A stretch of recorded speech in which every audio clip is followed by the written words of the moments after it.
Welcome friends. आइए हम आपका स्वागत करते हैं ऑटोमोबाइल के इस नए लेक्चर में। आज हम लोग पढ़ने वाले हैं यूनिट 4 से सस्पेंशन सिस्टम के बारे में। ठीक है, आइए जानते हैं सस्पेंशन सिस्टम हमारा क्या होता है, उसके बारे में देखते हैं।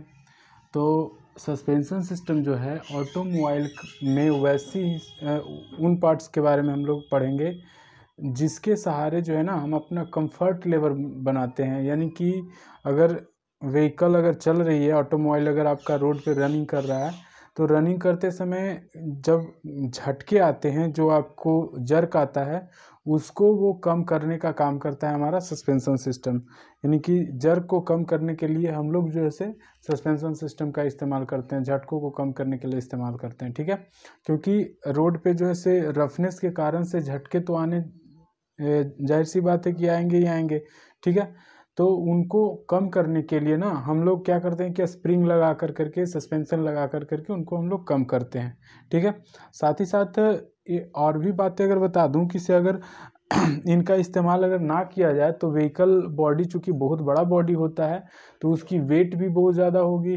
तो वो ज़्यादा वेट होने के कारण से व्हीकल का जो चेसिस नीचे वाला पोर्शन जो होता है, चेसिस का जो नीचे वाला पोर्शन होगा, ठीक है, फ्रेम, उस पर ज़्यादा लोड होने के कारण से, जर्क के कारण से वो टूटने के चांसेस ज़्यादा होते हैं, यानी शियर ऑफ होने के चांसेस ज़्यादा हो जाते हैं। ठीक है, तो उन शियर को कम करने के लिए, बेंडिंग शियर्स को कम करने के लिए आपको इसका इस्तेमाल किया जाता है। ठीक है, तो आइए देखते हैं हमने लिखा है क्या कि सस्पेंशन सिस्टम जो है, the system which absorb road shock, वैसा सिस्टम जो क्या करे कि रोड के शॉक को एब्जॉर्ब कर ले। ठीक ना, झटकों को वो क्या कर ले, अवशोषित कर ले और उसको पैसेंजर तक ना पहुंचने दे, और साथ ही साथ जो उसके ऊपर जो लोड है उसके कारण से उसके पार्ट्स में टूट फूट ना हो। ठीक है, तो उसको हम लोग कहेंगे suspension system. And give comfortable riding, और जो है से आसान चलाने में आसान हमको कंफर्ट दे, राइडिंग में हमको सवारी में कंफर्ट दे। ठीक है, of the passenger is known as suspension system, उसको हम लोग सस्पेंशन सिस्टम कहते हैं। इसके फंक्शंस कौन कौन से होंगे? तो पहला तो क्या है कि से आपको रोड शॉक्स को प्रिवेंट करना है बॉडी के फ्रेम तक पहुंचने से। ठीक है, तो it prevents the vehicle body and frame from road shock, road shock को वो पहुंचने से रोकता है। ठीक ना, यानी कि उसके झटकों को आपके तक पहुंचने से रोकता है, आप पूरा बॉडी के ऊपर पहुंचने से रोकता है। ठीक ना, फिर है it gives stability of the vehicle, यानी कि व्हीकल को स्टेबिलिटी देना भी इसका काम होता है सस्पेंशन सिस्टम का। क्योंकि ये रहेगा तो देखिए, आप हमने एक ऐसा सस्पेंशन सिस्टम लगाया है आगे में, तो क्या होता है कि कभी कभी आप जब ब्रेक लेते हैं तो ब्रेक लेंगे तो आगे की ओर आपकी गाड़ी जो है आगे की ओर फ्लिप होना चाहेगा, तो उस केस में ये क्या करेगा कि हल्का कंप्रेस हो कर करके फिर आपको वापस अपनी स्थिति में ले आएगा। ठीक है, कंप्रेस होगा कुछ, फिर वापस अपनी स्थिति में ले आएगा। ठीक है, अच्छा, it safe guard passenger and goods from road shock, ये क्या करता है कि इसे पैसेंजर और सामानों की जो है सेफ गार्ड की तरह इस्तेमाल होता है रोड के झटकों से बचाने के लिए। ठीक है, यानी कि रोड के झटकों से वो बचाता है। ठीक है, it gives good road holding while driving, cornering and braking, यानी कि जब हम लोग ड्राइविंग कर रहे होते हैं तो कॉर्निंग पे जब अगर टर्निंग लेना होता है वहाँ पे, या फिर ब्रेक लेना होता है वहाँ पे हम लोग झटके खा सकते हैं। ठीक है, या फिर स्लिप आउट हो सकता है, स्किड आउट हो सकते हैं। ठीक है, तो उस जगह पे आपका क्या होता है कि से ये सस्पेंशन सिस्टम जो है काफ़ी हेल्पफुल होता है उन झटकों को ना महसूस होने देने में। ठीक ना, उसको कंफर्ट बनाने में। ठीक है, फिर कहता है कि प्रोवाइड कंफर्ट, यानी कि ये हम लोग को सुविधा पहुंचाता है, यानी कि कंफर्ट देता है। ठीक है, requirement of suspension system, suspension system की क्या क्या रिक्वायरमेंट्स हैं? तो देखिए, there should be a minimum deflection, ऐसा सस्पेंशन सिस्टम होना चाहिए कि डिफ्लेक्शन उसमें कम से कम हो। ठीक है, क्योंकि अगर ज़्यादा डिफ्लेक्शन हो जाएगा तो फिर तो वो रिजिड हो जाएगा, यानी कि वो बैठ जाएगा और फिर मतलब कि आपको झटके पहुंचने लगेंगे। तो ये जो है से डिफ्लेक्शन जो इसमें मिनिमम होना चाहिए। ठीक है, और साथ ही साथ जो है आपका वापस आने की जो इफेक्ट है यानी कि रीस्टोरिंग फोर्स जो होता है वो इसमें ज़्यादा होनी चाहिए। It should be of low initial cost, शुरुआती कॉस्ट जो है वो भी कम होना चाहिए, तभी तो हम लोग लगा पाएंगे। अगर शुरुआती कॉस्ट अगर महंगा पड़ेगा तो हम लोग नहीं लगा पाएंगे, ठीक है। It should be of minimum weight, उसका वेट भी हल्का होना चाहिए ताकि पूरा व्हीकल बॉडी में ऐसे भी बहुत सारा वेट लगा हुआ रहता है, तो अगर एक एक्स्ट्रा और उस पर बहुत ज़्यादा वेट लगाएंगे तो फिर तो आपका पूरा व्हीकल का बॉडी वेट बढ़ जाएगा, ठीक है। तो व्हीकल का बॉडी वेट ना बढ़े इसके लिए हम लोग इसको कम वेट वाला सस्पेंशन सिस्टम लगाते हैं, ठीक है। पता it should have low maintenance and low operating cost. आज की डिमांड के अनुसार जो है इसको कैसा होना चाहिए, तो लो मेंटेनेंस होना चाहिए और लो ऑपरेटिंग कॉस्ट होना चाहिए, कम होना चाहिए, ठीक है। अगर हाई रहेगा तो जाहिर सी बात है कि बहुत सारे लोग नहीं इसको बियर कर पाएंगे, ठीक है। तो ये चीज़ें हैं।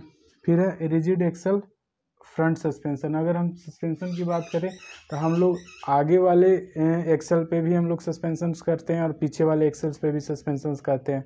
तो ऐसा अगर हम कैटेगराइज करें तो दो तरह से सस्पेंशन सिस्टम को कैटेगराइज कर सकते हैं। एक तो हमारा फ्रंट एक्सल सस्पेंशन सिस्टम हो जाएगा, एक हमारा हो जाएगा रियर एक्सल सस्पेंशन सिस्टम हो जाएगा, ठीक है। तो फ्रंट एक्सल सस्पेंशन सिस्टम, तो ये दोनों ही में एक हमारा रिजिड सस्पेंशन सिस्टम आता है, एक हमारा इंडिपेंडेंट सस्पेंशन सिस्टम आता है। तो रिजिड सस्पेंशन सिस्टम में हम लोग कुछ की बात कर रहे हैं जो हमारे सिलेबस में है।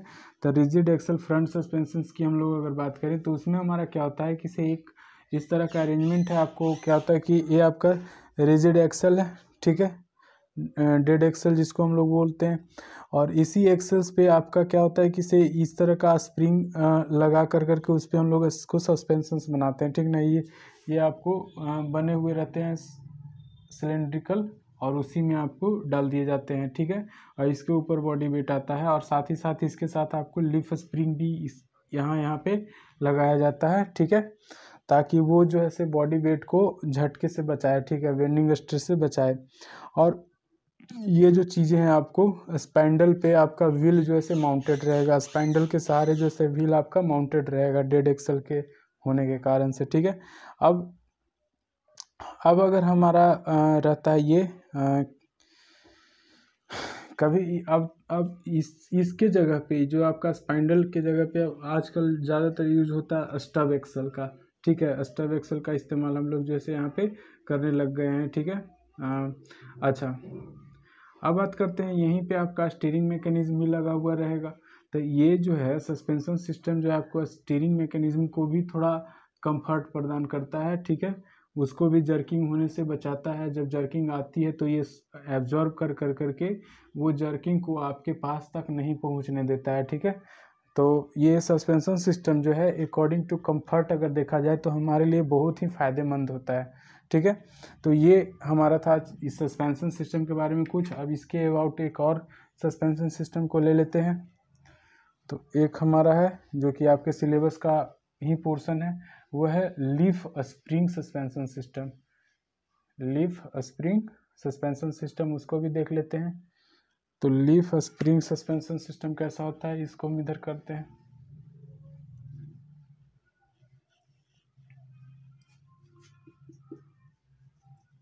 लीफ स्प्रिंग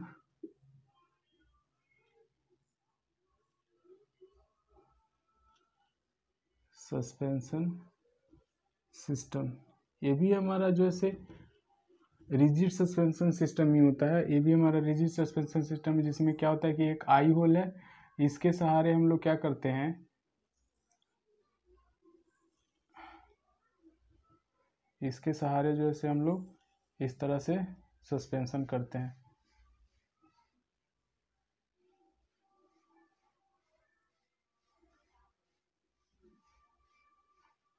सस्पेंशन करते हैं, ठीक है। ये हमारा आई होल होता है जो कि साइकिल के साथ इसको हम लोग फिट करते हैं, ठीक ना, साइकिल के साथ फिट करते हैं। तो इस पे और इसमें लगा हुआ रहेगा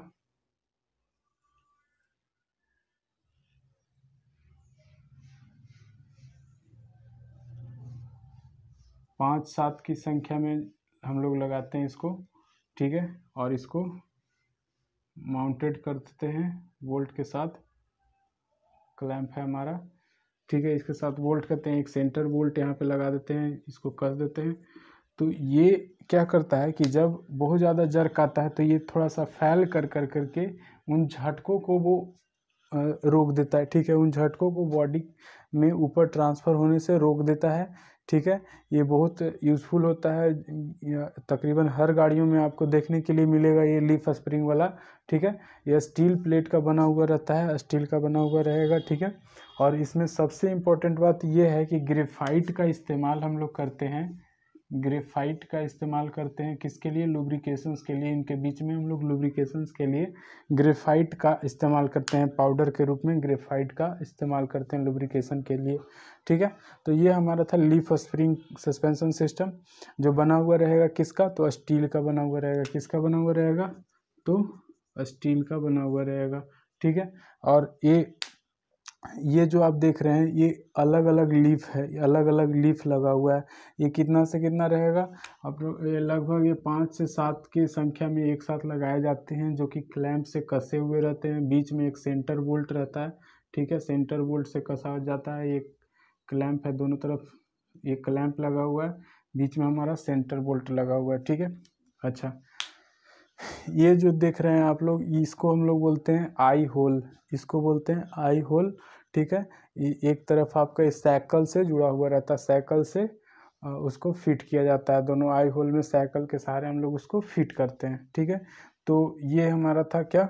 रिजिड एक्सल फ्रंट सस्पेंशन और rigid leaf spring suspension system. ठीक है, ये आपका सेमी इलिप्टिकल टाइप सा आपका स्ट्रक्चर बना हुआ है। ठीक है, पूरा इलिप्टिकल नहीं है, सेमी इलिप्टिकल है, क्योंकि ऊपर से तो खुला हुआ है ना, ऊपर से तो है नहीं, तो आधा ही है, तो सेमी इलिप्टिकल इसको हम लोग बोल रहे हैं। ठीक है, तो ये था हमारा आपका रिजिड एक्सल फ्रंट सस्पेंशन हो गया, लीफ स्प्रिंग सस्पेंशन हो गया।